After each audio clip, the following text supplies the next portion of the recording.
School डापल Machil में आयोजित इस बीज वितरण एवं कृषि तकनीक ट्रांसफर के कार्यक्रम में यहाँ पर उपस्थित वाइस चांसलर शेर कश्मीर एग्रीकल्चर यूनिवर्सिटी श्री गनई साहब, डायरेक्टर एक्सटेंशन श्री मखदूमी साहब, हमारे DIG ops Shri Subhash ji, 140 battalion के सीओ श्री देवेंद्र, कृषि विज्ञान केंद्र के साइंटिस्ट, सभी जमींदार साहबान और प्यारे बच्चों, कश्मीर से कन्याकुमारी तक और द्वारका गुजरात से मोरे मणिपुर तक भारत एक अखंड और विशाल देश है। आजादी के 75 साल हो गए और बीएसएफ को बने हुए 50 साल से भी ज़्यादा समय हो गया। 1965 में बीएसएफ बनी थी और आज ये देश सुरक्षित है। हमारे जो फॉरवर्ड एरिया हैं वो सुरक्षित हैं। इसका श्रेय, इसका धन्यवाद अगर किसी को जाता है तो आप सभी फॉरवर्ड एरिया में रहने वाले लोगों को जाता है। आपकी वजह से, आपके साथ मिलकर के हमने अपनी सीमाओं को सुरक्षित रखा है। आप फर्स्ट लाइन ऑफ डिफेंस हैं। इसलिए मैंने सोचा, मैंने बात की, हमारे जो शेर कश्मीर एग्रीकल्चर यूनिवर्सिटी के बीसी साहब हैं कि हम दोनों मिलकर के कश्मीर एग्रीकल्चर यूनिवर्सिटी और बीएसएफ एक पार्टनरशिप करते हैं ताकि हमारी जो ये फर्स्ट लाइन ऑफ डिफेंस है, हमारी जो बॉर्डर पॉपुलेशन है, इसका डेवलपमेंट हो, इसका विकास हो। आमतौर पर जो सेंट्रल इंडिया के लोग हैं, साउथ इंडिया के लोग हैं, उनके दिलो दिमाग में कश्मीर की जो छवि है वो ये है कि कश्मीर सिर्फ श्रीनगर, अनंतनाग, पुलवामा, शोपियां, कुलगांव, पहलगांव और गुलमर्ग है, जबकि ऐसी बात नहीं है। कश्मीर उरी है, कश्मीर नौगांव है, कश्मीर तंगधार भी है, कश्मीर कुपवाड़ा है, कश्मीर मच्छल है, कश्मीर गुरेज है। आज जब मैं और बीसी साहब यहाँ लैंड किए और आपकी तरफ चलना शुरू किया तो हम आपस में बात कर रहे थे कि हमारा ये जो बॉर्डर एरिया है कितना खूबसूरत है। स्विट्जरलैंड इसके सामने कुछ भी नहीं है, इतना खूबसूरत है ये एरिया। इस एरिया में फार्मिंग के लिए बहुत छोटा सा विंडो मिलता है। मई जून से लेकर के सितंबर अक्टूबर तक इसी में आपको फार्मिंग करनी होती है, चाहे मक्की की हो, पोटैटो की हो या राजमस की हो। तो निश्चित तौर पर क्योंकि यहाँ ज़मीन कम है, प्लेन एरिया कम है, तो आपको ऐसा सीड इस्तेमाल करना होगा जिसमें पैदावार ज़्यादा हो। इसलिए कश्मीर यूनिवर्सिटी का यह प्रयास है कि आपको हाई यील्ड वैरायटी के ज़्यादा पैदावार देने के सीड्स दिए जाएं, चाहे मक्की का हो, राजमस का हो या पोटैटो का हो। इसी के तहत उन्होंने ये नए सीड्स डेवलप किए हैं और इनको जीरो लाइन तक लास्ट माइल तक, आखिरी व्यक्ति तक फॉरवर्ड एरिया में पहुंचाने की जिम्मेदारी बीएसएफ की है, क्योंकि हम यहां डिप्लॉयड हैं। आपकी पैदावार अच्छी हो, पैदावार बढ़े, क्योंकि जनसंख्या बढ़ रही है। पहले जिस परिवार में एक आदमी था, 2 आदमी था, आज वहां 10 लोग हो गए हैं, 20 लोग हो गए हैं।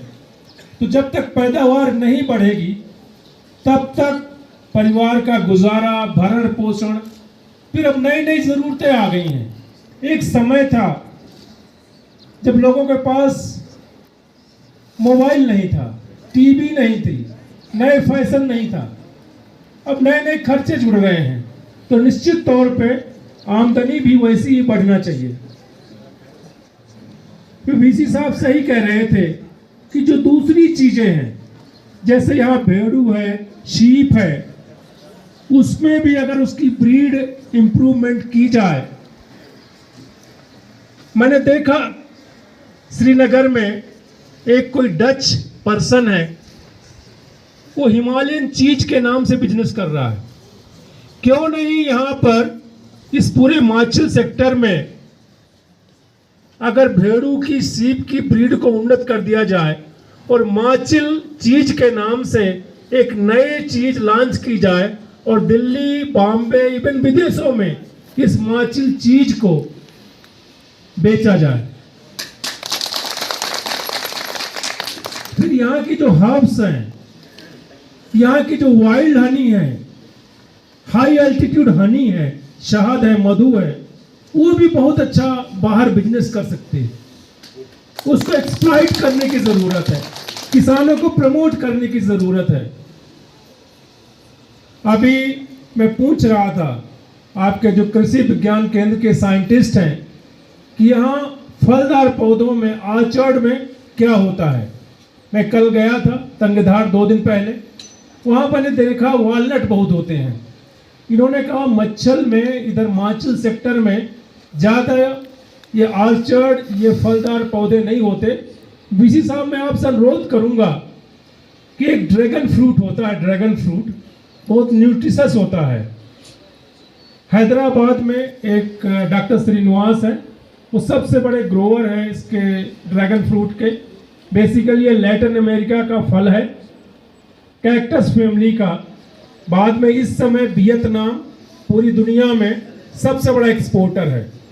और अगर आप उस एक ड्रैगन फ्रूट को लगा दें तो उसको जानवर भी नहीं खाते, और एक बार लगाने के बाद 25 साल आप उससे हर साल फल ले सकते हैं। और एक फल दिल्ली में 200-300 रुपए का बिकता है, ड्रैगन फ्रूट इतना महंगा बिकता है। कुछ नहीं करना, आपको एक खंभा लगा देना है या एक पिलर लगा देना है, और उसके चारों तरफ एक एक पौधा, 4 पौधा एक खंभे में लगाना है, और 18 महीने बाद पहला उसका फल आता है, और इसके बाद हर साल उसमें ईल्ड बढ़ती जाती है। तो ड्रैगन फ्रूट का यहाँ पे एक्सपेरिमेंट करके देखें। आप खुशकिस्मत हैं कि आप यहाँ स्वर्ग में बैठे हैं। मैं सेंट्रल इंडिया का रहने वाला हूँ, बुंदेलखंड का, उत्तर प्रदेश का। सुना होगा आपने नाम झांसी, खजुराहो, जालौन, हमीरपुर, उस एरिया का। वहाँ की ये हालत है, इस साल की गर्मियों में 46 डिग्री, 47 डिग्री, 48 डिग्री टेम्परेचर है। लोग मर रहे हैं, इतना ज़्यादा गर्म हो गया। अभी भी यहाँ कश्मीर में आपके इलाके में 16 डिग्री, 17 डिग्री, 30 डिग्री कम है वहां से टेम्परेचर। कितना खुशगवार है।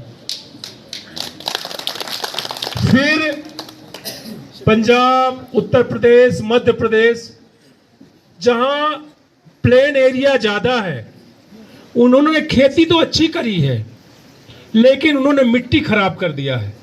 मिट्टी, वहां की सॉइल नहीं रह गई है, डर्ट बन गई है। इतना ज्यादा उसकी गहरी जुताई करी है, इतना केमिकल इस्तेमाल किया है, केमिकल फर्टिलाइजर, केमिकल पेस्टिसाइड।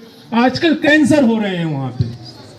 आप खुशगवार हैं, कम से कम आपकी मिट्टी खराब नहीं हुई है, आप ज्यादा केमिकल इस्तेमाल नहीं करते, आप बायो फार्मिंग करते हैं, इस समय डिमांड है पूरी दुनिया में बायो प्रोडक्ट्स की, बायो पोटैटो, बायो मेज आप तो बिल्कुल इस्तेमाल नहीं करते, केमिकल फर्टिलाइजर, केमिकल पेस्टिसाइड। तो आपका जो प्रोड्यूस है, आपकी जो मक्की है, राजमा है, पोटैटो है, वो बायो प्रोड्यूस के नाम पे बहुत अच्छी इसकी बिक्री हो सकती है। और आप इसको बनाए रखिएगा।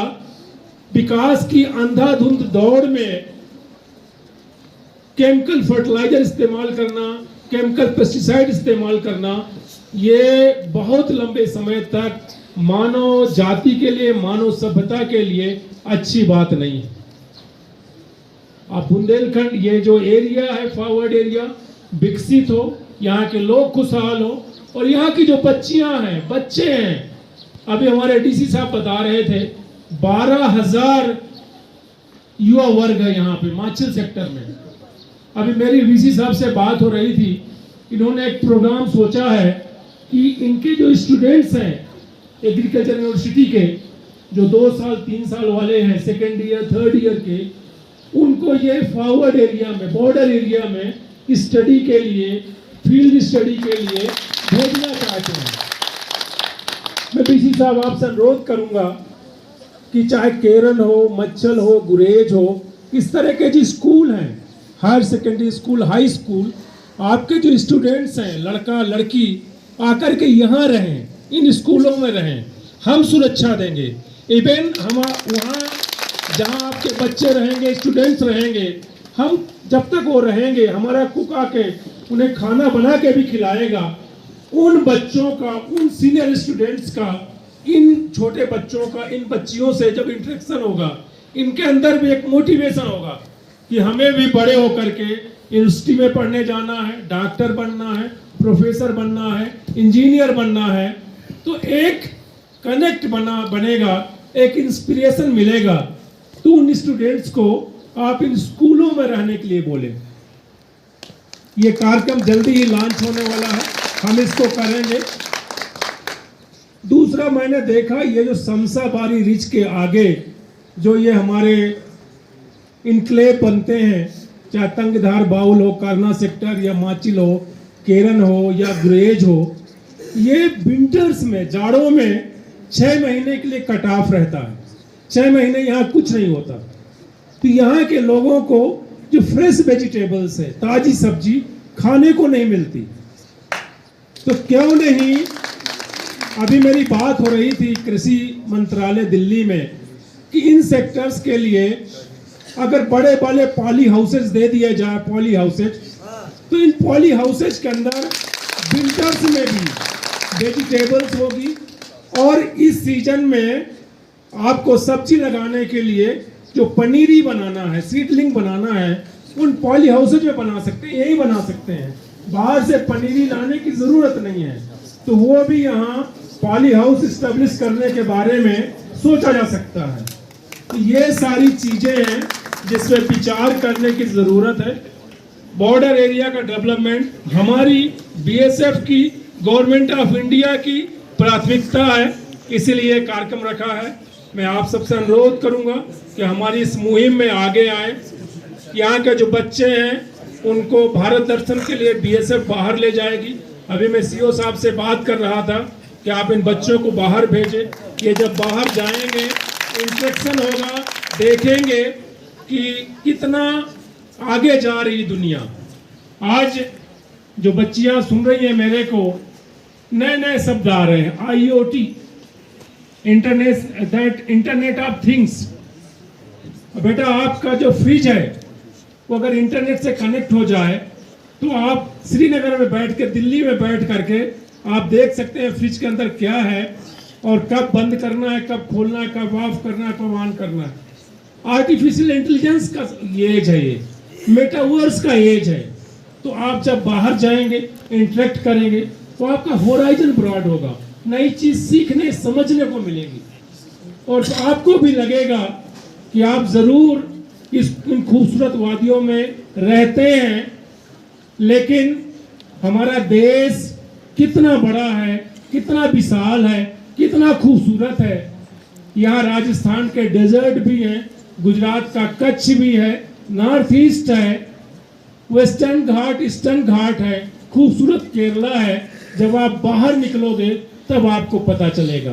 पुनः आखिर में मैं यहाँ के लोगों को बधाई देता हूँ जिन्होंने अच्छा पार्टिसिपेशन दिया इस कार्यक्रम में। ये कारवां चलता रहे, सिलसिला चलता रहे, और ये जो हम आज़ादी का अमृत महोत्सव मना रहे हैं, आज़ादी के 75वें साल में हम सभी के लिए खुशहाली लेकर के आए।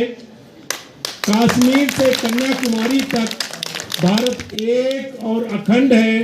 जय हिंद, जय भारत, जय जवान, जय किसान।